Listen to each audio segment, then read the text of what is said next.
तो नमस्कार साथियों, कैसे हो सभी। आपका फिर से स्वागत है हमारी इस द्रोणा पीसीएस यूट्यूब चैनल पर, जिस पर हम बात कर रहे हैं सभी कंपटीशन एग्जाम की। और मैं जो सब्जेक्ट पढ़ा रहा हूँ ना, वो कौन सा सब्जेक्ट पढ़ा रहा हूँ? पॉलिटिकल यानी राजनीति सब्जेक्ट पढ़ा रहा हूँ। और हमने किस किस की बात कर ली है? हमने कहाँ तक पढ़ लिया? राष्ट्रपति तक पढ़ लिया। और राष्ट्रपति के अंदर भी हम क्या पढ़ रहे हैं? शक्तियां पढ़ रहे हैं राष्ट्रपति की, जिसके अंदर हम आज पढ़ेंगे दोस्तों कौन सी? राष्ट्रपति की वित्तीय शक्तियां। कौन सी शक्तियां? राष्ट्रपति की वित्तीय शक्तियां। सभी हेडिंग डालो। कौन सा? राष्ट्रपति की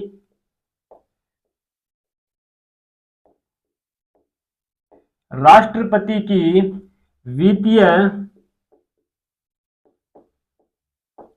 शक्तियां। लेकिन दोस्तों, राष्ट्रपति की वित्तीय शक्तियां पढ़ने से पहले मैं आपके साथ में क्या पूरा जो राष्ट्रपति है ना, एक बार फिर से रिवाइज करना चाहता हूं शॉर्टकट के अंदर। ठीक है, तो क्या अपने को क्या थोड़ा जान पहचान में आ जाएगा कि कौन सा पीछे से पढ़ के आए हैं, और थोड़ा बहुत रिवाइज भी हो जाएगा। तो हमने राष्ट्रपति जब टॉपिक स्टार्ट किया था तो हमने बात की थी किसकी? भारत में एक राष्ट्रपति होगा। तो मैं थोड़ा स्पीड से बोलूंगा। भारत में क्या होगा? एक राष्ट्रपति होगा। कौन से आर्टिकल की बात की थी हमने? 52 में। उसके बाद 53 के अंदर मैंने बात की थी कि भारत संघ के जो समस्त राष्ट्रपति, वो समस्त कार्यपालिका शक्ति है, वो किस में निहित होगी? राष्ट्रपति में। ठीक है, उसके बाद मैंने 54 में आपको बताया था कि राष्ट्रपति का क्या है? निर्वाचक मंडल है, जिसमें मैंने आपको बताया था कि राष्ट्रपति के निर्वाचक जो चुनाव होता है उसमें कौन कौन भाग लेते हैं। तो सबसे पहले भाग कौन लेते हैं? राज्यसभा और लोकसभा के निर्वाचित सदस्य। जितने भी राज्य है उनकी विधानसभा के निर्वाचित सदस्य।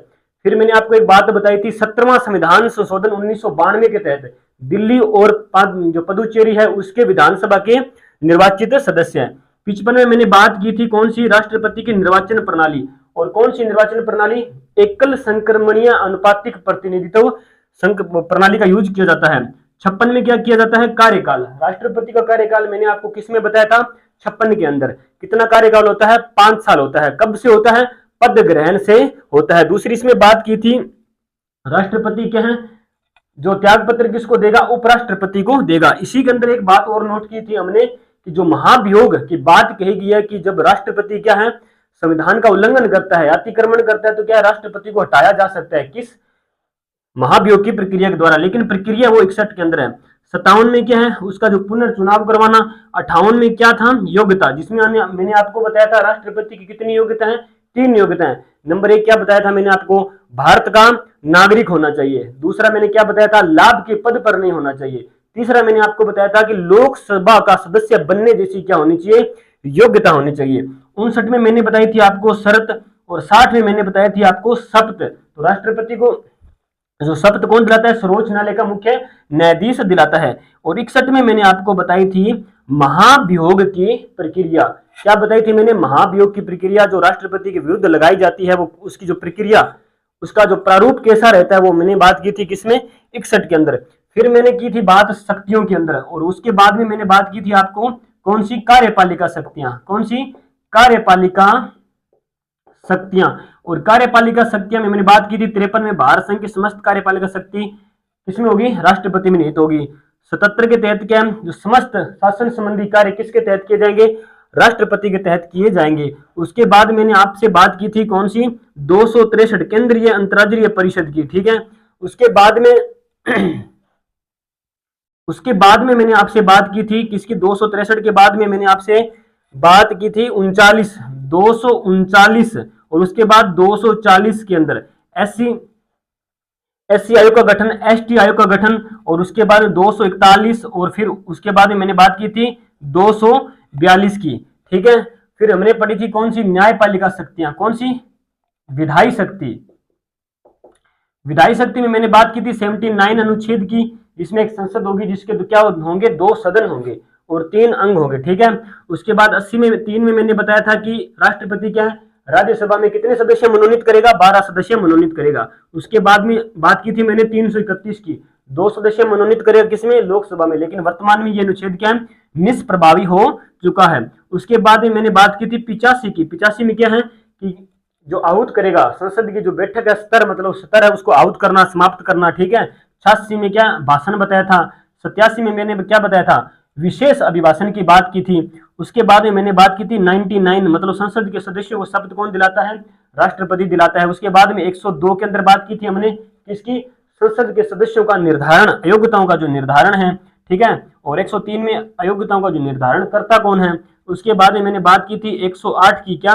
संयुक्त बैठक की। और उसके बाद में मैंने आपसे बात की थी 111, मतलब जो पारित विधेयक के संबंध में राष्ट्रपति को जो प्राप्त शक्तियां होती है ना, उसके बारे में बताया था। और उसके बाद में मैंने बात की थी 123, यानी राष्ट्रपति की अध्यादेश शक्तियां। उसके बाद में मैंने आपको बताया था राष्ट्रपति की न्यायिक शक्तियां। क्या? न्यायिक शक्तियां, जिसके अंदर मैंने आपको बताया था कि सर्वोच्च न्यायालय, और सर्वोच्च न्यायालय, हाई कोर्ट, सुप्रीम कोर्ट हो या चाहे हाई कोर्ट हो, उनके न्यायाधीशों की नियुक्ति कौन करता है?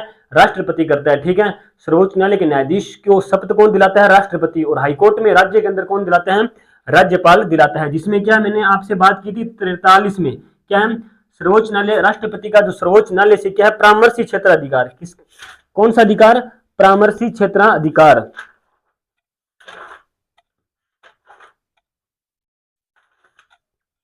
ठीक है। और उसमें बाद में मैंने बात की थी आपको बेहतर राष्ट्रपति की, क्या है? क्षमादान। जितनी भी शक्ति है 5 प्रकार से राष्ट्रपति किस प्रकार से क्षमादान शक्ति का प्रयोग करता है, उसकी बात हमने किसमें की थी?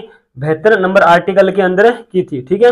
और उसके बाद हम आज बात करेंगे राष्ट्रपति की वित्तीय शक्तियां। तो मैंने आपके सामने क्या आज तक जो हमने पढ़ा है, जो अनुच्छेद, उनको क्या किया है, यहाँ पे रिवाइज किया है।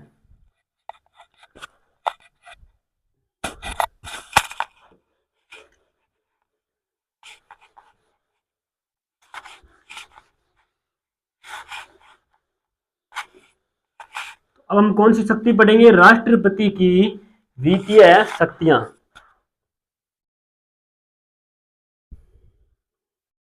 जिसके अंदर दोस्तों हम पढ़ेंगे कौन सा अनुच्छेद?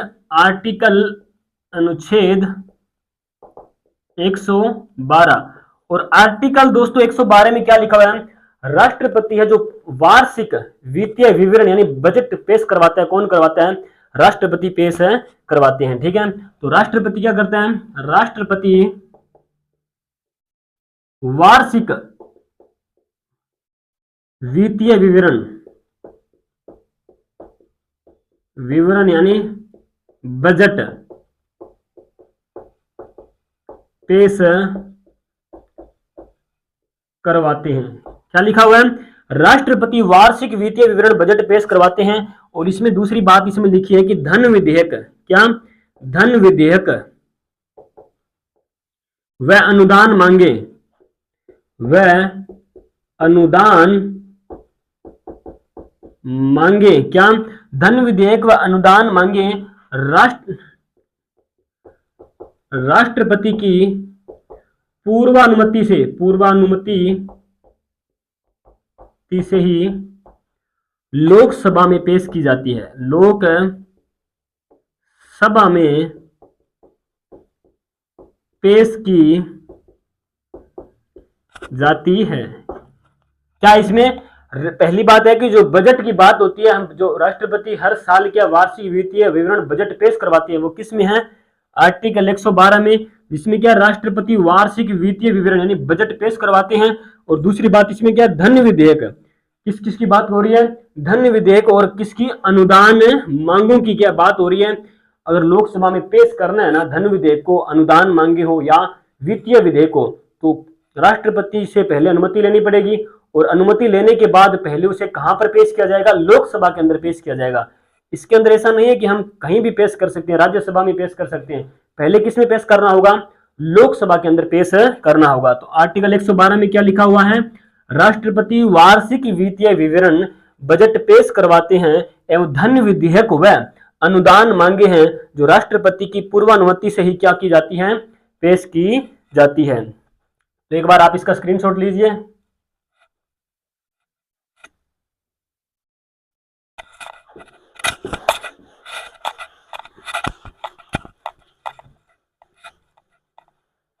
उसके बाद हमारा कौन सा आर्टिकल आता है? अनुच्छेद 117। कौन सा? अनुच्छेद आता है 117। और 117 के अंदर कौन सा आएगा? 117 एक आएगा। इसमें लिखा है वित्त विधेयक। क्या है? वित्त विधेयक वित्त विधेयक भी राष्ट्रपति की पूर्वानुमति से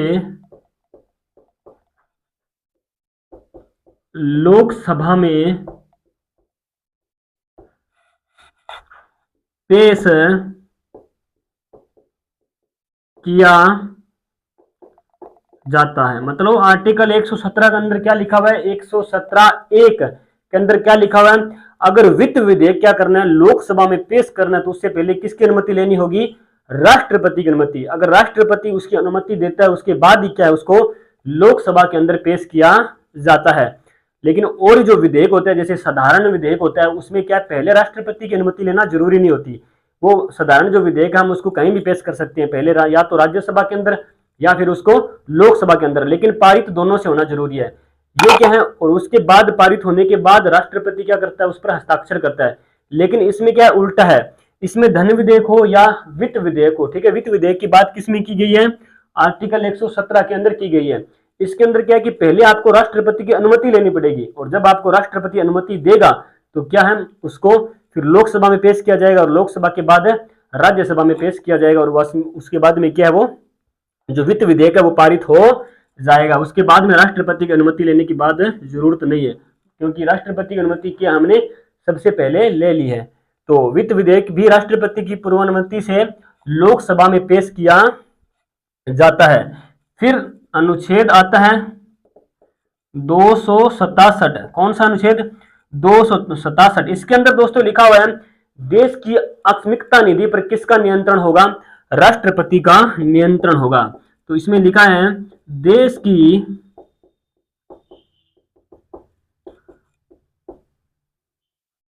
आकस्मिकता निधि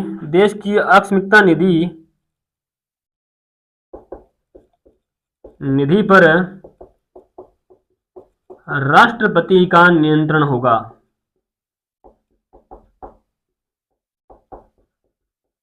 और उसके बाद में अनुच्छेद आता है, कौन सा अनुच्छेद आता है 266। देश की संचित निधि पर, देश की कौन सी, देश की संचित निधि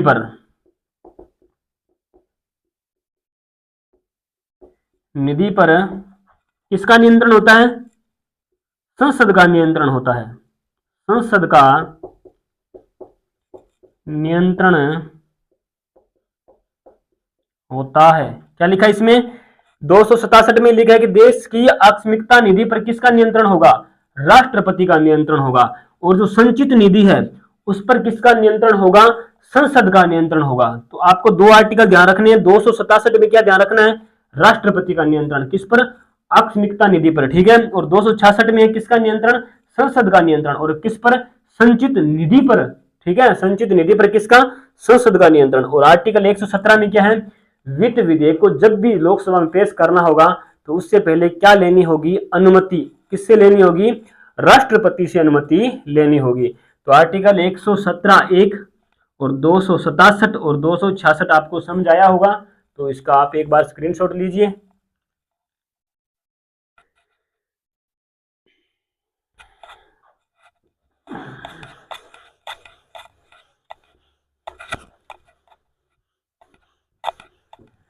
उसके बाद में आता है कौन सा, आर्टिकल 280।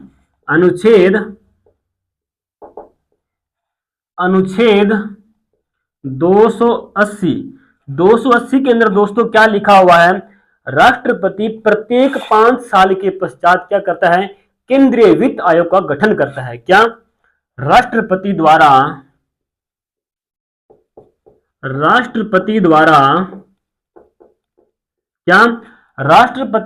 प्रत्येक 5 साल बाद, प्रत्येक 5 वर्ष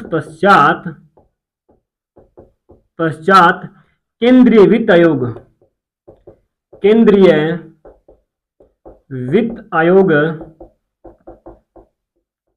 का गठन किया जाता है। तो केंद्रीय वित्त आयोग का गठन कौन करेगा, प्रत्येक 5 साल बाद कौन करेगा, राष्ट्रपति करेगा। उसके बाद में उसके अध्यक्ष की नियुक्ति भी कौन करता है? राष्ट्रपति करता है। ठीक है, तो राष्ट्रपति द्वारा प्रत्येक 5 साल बाद, कितने वर्ष बाद? 5 वर्ष पश्चात किसकी? केंद्रीय वित्त आयोग का क्या करेगा? गठन करेगा। और किस आर्टिकल के तहत लिखा हुआ है? 280 के तहत। और अनुच्छेद मैंने आपको कल भी बताया था, अनुच्छेद 281 में क्या है? इसकी जो वार्षिक वित्तीय रिपोर्ट है, क्या है? केंद्रीय वित्त आयोग, केंद्रीय वित्त आयोग की वार्षिक रिपोर्ट, कौन सी रिपोर्ट? पूरे वर्ष की जो रिपोर्ट है, वार्षिक रिपोर्ट राष्ट्रपति, केंद्रीय वित्त आयोग की वार्षिक रिपोर्ट राष्ट्रपति को पेश की जाती है। एक ऐसे लिखो आप, राष्ट्रपति को दी जाती है, वार्षिक रिपोर्ट राष्ट्रपति को दी जाती है तथा राष्ट्रपति उसे संसद में पेश करता है। ठीक है, तो आर्टिकल 280 में क्या लिखा है? केंद्रीय वित्त आयोग का गठन कितने साल बाद? प्रत्येक 5 साल के बाद, मतलब प्रत्येक 5 साल के बाद नया वित्त आयोग बनता है, तो केंद्रीय वित्त आयोग गठन का होता है। और 281 के अंदर क्या है? जो केंद्रीय वित्त आयोग है, अपनी जो पूरे वर्ष की रिपोर्ट है, उसके अंदर कौन सा कार्य हुआ है, कौन सा नहीं हुआ, वो अपनी रिपोर्ट किसको देगा? राष्ट्रपति को देगा। ठीक है, और राष्ट्रपति उस रिपोर्ट को कहाँ पेश करेंगे? राष्ट्रपति उस रिपोर्ट का जो कहाँ? संसद में पेश करेंगे। तो आपको ये 280 नंबर आर्टिकल समझ में आया होगा, जिसके अंदर क्या है? केंद्रीय वित्त आयोग का गठन है। ठीक है, और 281 में उसकी जो वार्षिक रिपोर्ट है वो किसमें दी जाती है? किसको? राष्ट्रपति को। राष्ट्रपति उसे कहां पेश करता है? संसद में पेश करता है। तो समझ आया तो आप इसका एक बार स्क्रीनशॉट भी ले लीजिए।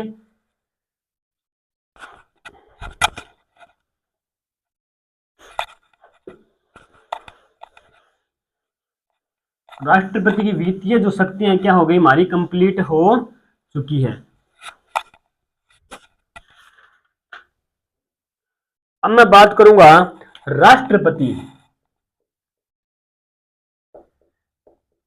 राष्ट्रपति या राज्यपाल के विशेषाधिकार। कौन से अधिकार? विशेषाधिकार।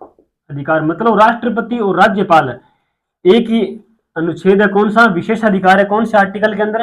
अनुच्छेद 361 के अंदर दोनों को क्या है? समान विशेषाधिकार दिए गए हैं। और इनके लिए एक ही आर्टिकल का यूज किया गया है। कौन सा आर्टिकल? 361, जिसके अंदर क्या है? राष्ट्रपति और क्या है? राज्यसभा, राष्ट्रपति और राज्यपाल को क्या दिए गए हैं? राज्यपाल के क्या है? विशेषाधिकार दिए गए। कौन से आर्टिकल के अंदर? आर्टिकल 361 के अंदर। ठीक है, इसमें कौन सी है कि राष्ट्रपति हो चाहे राज्यपाल हो, इनके कार्यकाल के दौरान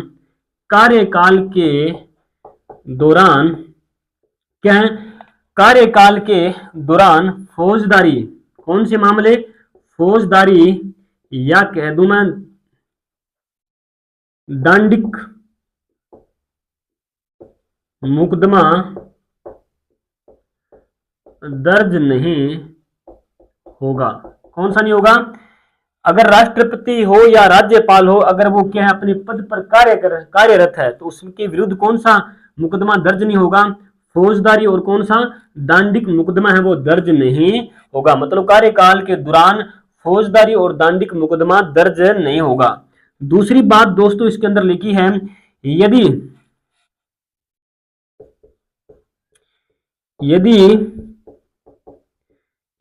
राष्ट्रपति पर दीवानी या सिविल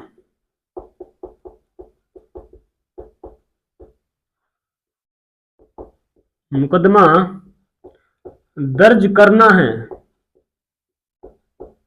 तो राष्ट्रपति को 2 माह पूर्व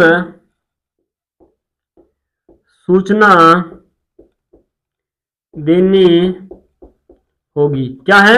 अगर राष्ट्रपति, पहली बात तो है कि फौजदारी, कौन से मामलों के अंदर क्या राष्ट्रपति के विरुद्ध जो मामला दर्ज नहीं किया जा सकता, कौन कौन से, फौजदारी और कौन से, दांडिक मुकदमा दर्ज नहीं होता। ठीक है, यदि राष्ट्रपति पर दीवानी या सिविल मुकदमा दर्ज करना है तो उससे पहले क्या है, आपको कम से कम 2 महीने पूर्व क्या है, राष्ट्रपति को सूचना देनी होगी। क्या करना होगा, राष्ट्रपति को क्या करनी होगी, सूचना देनी होगी। ठीक है, उसके बाद में लिखा है कि इनके कार्यकाल के दौरान क्या है, कार्यकाल, ठीक है, कार्यकाल के दौरान, कार्यकाल के दौरान किसी भी न्यायालय द्वारा, किसी भी न्यायालय द्वारा ना तो गिरफ्तारी का वारंट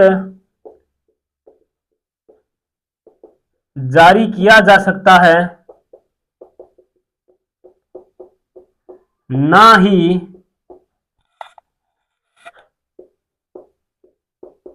इनको पूछताछ के लिए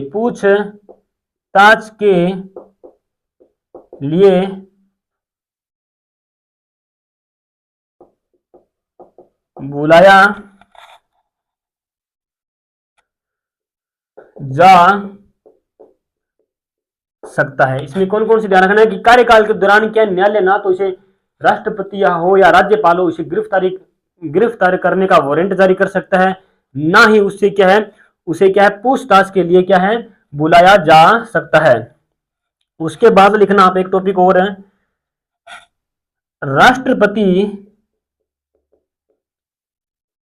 राष्ट्रपति के कार्यकाल के दौरान, राष्ट्रपति के कार्यकाल के दौरान किए गए किसी भी कार्य को न्यायालय में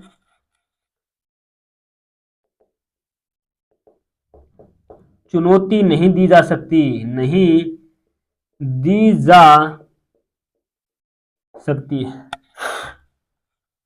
कौन सा, 1, 2 और 3 और 4 आपको बात ध्यान रखनी है। कौन से आर्टिकल के तहत, आर्टिकल 361 के अंदर क्या है, इसमें 361 में क्या है, राष्ट्रपति और राज्यपाल के जो विशेष अधिकार है जिसके तहत उनको क्या सुरक्षा दी गई है, उसकी बात है। सबसे पहले क्या है कि राज्यपाल हो या राष्ट्रपति हो, जब वो क्या है अपने कार्यकाल के दौरान क्या है कार्यरत हो तो उसके दौरान क्या है, फौजदारी या दांडिक मुकदमा जो मामला है, दांडिक मुकदमा क्या है, दर्ज नहीं होगा। मतलब जब तक जितने साल, मतलब 5 साल अपने कार्यकाल पर रहते हैं, उस 5 साल के दौरान क्या है, फौजदारी और दांडिक मुकदमा और उन पर क्या है, दर्ज नहीं होगा। और अगर क्या है दीवानी या सिविल मुकदमा दर्ज करना है आपको तो क्या है, राष्ट्रपति को 2 महीने पहले क्या आपको सूचना देनी होगी। उसके बाद आप उस पर क्या कर सकते हो, उन पर दीवानी या सिविल मुकदमा दर्ज कर सकते हो, अन्यथा नहीं कर सकते हो। उसके बाद में क्या है, कार्यकाल के दौरान किसी भी न्यायालय द्वारा, मतलब कोई भी न्यायालय हो, सुप्रीम कोर्ट तक उनको क्या है गिरफ्तार करने का वारंट जारी नहीं कर सकता। ठीक है, और यहां तक कि उनको क्या है पूछताछ के लिए भी क्या है नहीं बुलाया जा सकता। ठीक है, मतलब बिल्कुल सेफ है। राष्ट्रपति के कार्यकाल के दौरान अगर राष्ट्रपति ने कोई सा भी कार्य किया है तो उसे क्या है न्यायालय में चुनौती नहीं दी जा सकती। मतलब राष्ट्रपति अपने कार्यकाल के दौरान जो कार्य करते हैं उनको हम क्या है, उनके विरुद्ध हम न्यायालय में नहीं जा सकते। जो काम कर दिया वो कर दिया, अब कुछ नहीं होगा। तो कौन सा आर्टिकल है, 361। इसमें क्या है, राष्ट्रपति राज्यपाल के विशेषाधिकार। तो एक बार आप इसका स्क्रीनशॉट लीजिए।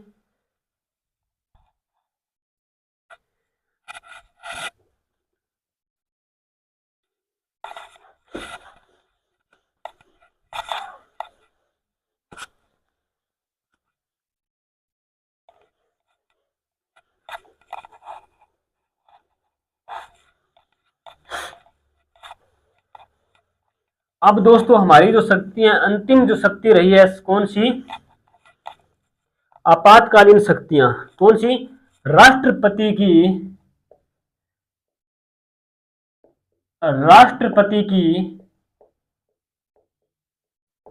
आपातकालीन, कौन सी शक्तियां? आपातकालीन शक्तियां। और राष्ट्रपति को कितनी आपातकालीन शक्तियां दी गई है? 3 शक्तियां उसके पास। कौन कौन सी है? राष्ट्रीय आपात, नंबर पहली शक्ति कौन सी है? राष्ट्रीय आपात, राष्ट्रीय आपात। दूसरी कौन सी है? राष्ट्रपति शासन, राष्ट्रपति शासन। और तीसरी कौन सी है दोस्तों? राष्ट्रीय आपात, राष्ट्रपति शासन, और कौन सा है तीसरा? वित्तीय आपात। कौन सा है? वित्तीय आपात। अगर राष्ट्रपति राष्ट्रीय आपात लगाता है तो किस आर्टिकल के तहत लगाएगा? 352। किसमें लगाएगा? 352 के तहत। और राष्ट्रपति शासन किस अनुच्छेद के तहत लगाएगा? आर्टिकल 356 के तहत। और वित्तीय आपात लगाएगा वो किसके तहत लगाएगा? आर्टिकल 360 के तहत। ठीक है, तो राष्ट्रीय आपात 352 में, राष्ट्रपति शासन 356 में, और वित्तीय आपात 360 के अंदर। जब हम तीनों ये शक्तियां पढ़ लेंगे, तीनों आपात जो काल पढ़ लेंगे, तो उसके बाद हमारा क्या है? राष्ट्रपति टॉपिक पूरा हो जाएगा।